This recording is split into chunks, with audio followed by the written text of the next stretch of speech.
ormas Islam yang mengirimkan pasukannya untuk berjihad. Antum perhatikan, tadi sudah saya jelaskan bahwa himbauan para ulama umat Islam seluruhnya, apakah yang ada di Irak, yang ada di Palestina dan Lebanon, hendaknya mereka kembali kepada akidah yang benar, akidah sahihah, Al-Quran wa sunnah ala fahmi salaf. Bersihkan akidah mereka dulu, pertama kali. Yang kedua, mereka mengikuti sunnah Nabi SAW. Yang ketiga, mereka bertaubat kepada Allah atas perbuatan dosa dan maksiat yang mereka lakukan. Karena setiap musibah, setiap petaka yang terjadi tidak lepas daripada perbuatan dosa dan maksiat. Allah berfirman, "Wa ma asabakum min musibatin fabima kasabat aydikum wa ya'fu an katsir." Dan apa saja musibah yang menimpa kalian dengan sebab tangan-tangan kalian, dan Allah banyak memberikan maaf kepada kalian. Kemudian selanjutnya kepada umat Islam disuruh apa? Untuk membantu. Membantu dengan apa? Dengan mengirimkan bantuan kepada mereka, materi, kemudian mendoakan mereka. Adapun mengirimkan orang untuk berjihad, jihad itu kewajibannya ulil amri, itu perhatikan. Jadi ada yang kewajibannya ulama, ada kewajibannya ulil amri, ada kewajibannya rakyat. Harus kita posisikan dan dudukkan masing-masing pada tempatnya. Nggak bisa digabung. Kewajiban rakyat sama dengan kewajiban ulama. Kewajiban ulama sama dengan kewajiban ulama. Beda-beda semuanya.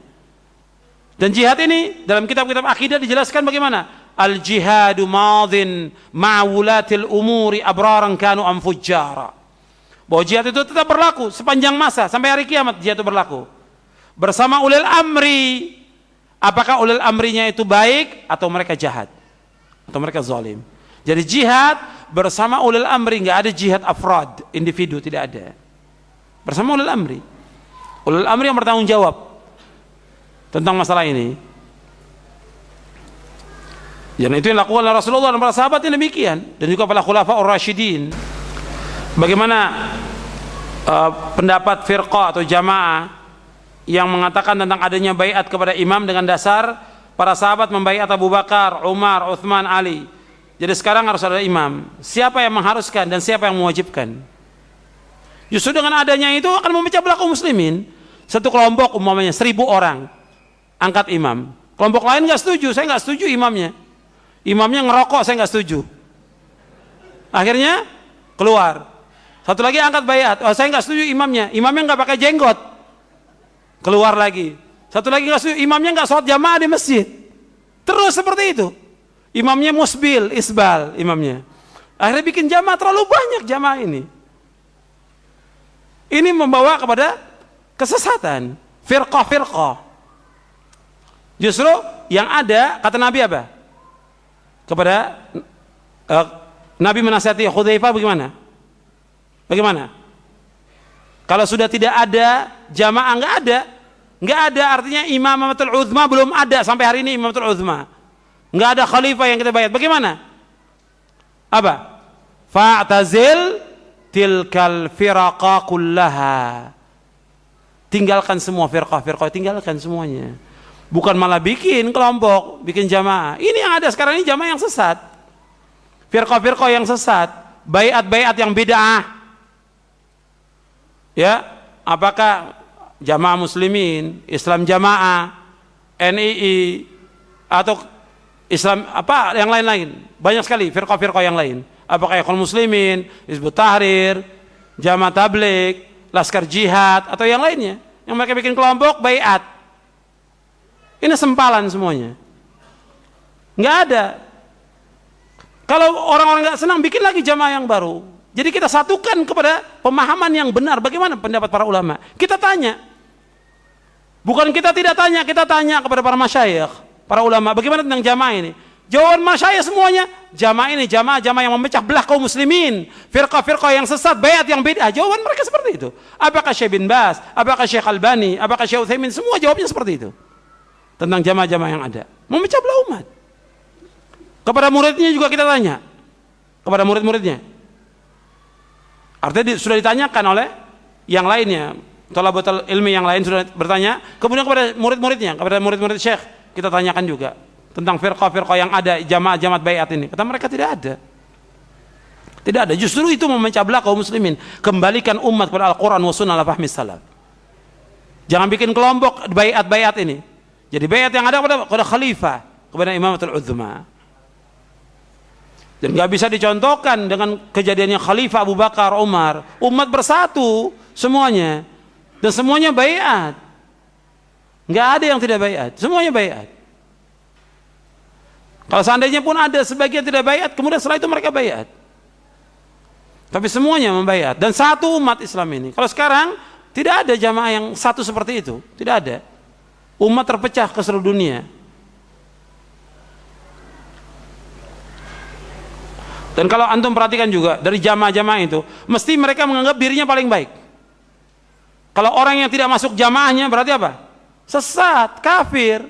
Itu semuanya seperti itu. Kalau nggak masuk jamaah tidak baiat, berarti matinya seperti bangkai jahiliyah. Padahal seluruh umat Islam ini kita ajak kepada pemahaman yang hak. Mereka adalah saudara kita, kaum muslimin. Ajak mereka kepada pemahaman yang hak ini. Kembalikan. Bukan disesatkan, bukan dikafirkan. Kalau yang memang sudah jelas-jelas kafir, kita jelaskan kafir. Kita sampaikan hujjah kepada dia. Tapi ajak mereka kembali kepada yang hak. Apakah benar bahwa Nabi Isa itu akan turun ke muka bumi dan membunuh Dajjal? Betul, sahih riwayatnya. Saya bawakan dalam ini, dalam kitab Syarah Aqidah Ahlussunnah wal Jamaah, tentang tanda-tanda kiamat yang besar. Saya jelaskan di situ. Dalilnya dari Quran, kemudian dalilnya dari hadis Nabi yang sahih, dan penjelasan para ulama bahwa Nabi Isa akan turun. Dan Nabi Isa sekarang masih di langit, diangkat di langit, hidup di langit. Nabi Isa alaihissalam. Dan akan turun nanti di akhir zaman akan membunuh Dajjal. Tidak ada yang bisa membunuh Dajjal kecuali Isa. Ada dari manusia ini nggak ada yang bisa membunuh Dajjal kecuali Nabi Isa.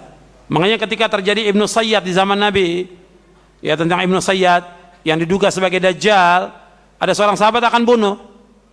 Apa kata Rasulullah? Seandainya itu betul Dajjal, kamu nggak akan bisa bunuh, kata Rasulullah. Seandainya benar itu Dajjal, kamu nggak akan bisa bunuh. Kenapa? Yang membunuh, yang sudah ditetapkan oleh Allah dan Rasulnya adalah Nabi Isa. Yang akan membunuh Dajjal nanti Nabi Isa di bab Lud di Palestina. Dan Dajjal nanti akan keluar dari Khurasan, dekat Iran sana nanti Dajjal. Diikuti oleh 70.000 Yahudi dari Khurasan. Maka sekarang ini sudah mulai orang Yahudi menempati daerah sana, Irak. Nanti Dajjal itu akan muncul dari sana. 70.000 orang Yahudi akan mengikuti Dajjal. Dan nanti orang Yahudi itu akan dibunuh oleh kaum muslimin, diperangi oleh kaum muslimin, dan mereka akan kalah dan hancur orang Yahudi. Apakah bisa dibedakan ahlul bid'ah yang memang belum, dakwah itu belum masuk kepada mereka? Nah, sekarang begini, artinya memang ada kaum muslimin yang mereka melakukan kesyirikan, melakukan perbuatan bid'ah. Ya kita mengajak mereka kepada sunnah, mengajak mereka kepada tauhid. Ada juga di antara mereka yang tidak tahu. Kalau yang tidak tahu sama sekali dan dakwah nggak masuk, kita serahkan kepada Allah. Jadi ada orang yang memang seumur hidupnya dia berbuat syirik karena memang tidak tahu, belum ada sampai dakwah kepada dia. Bagaimana?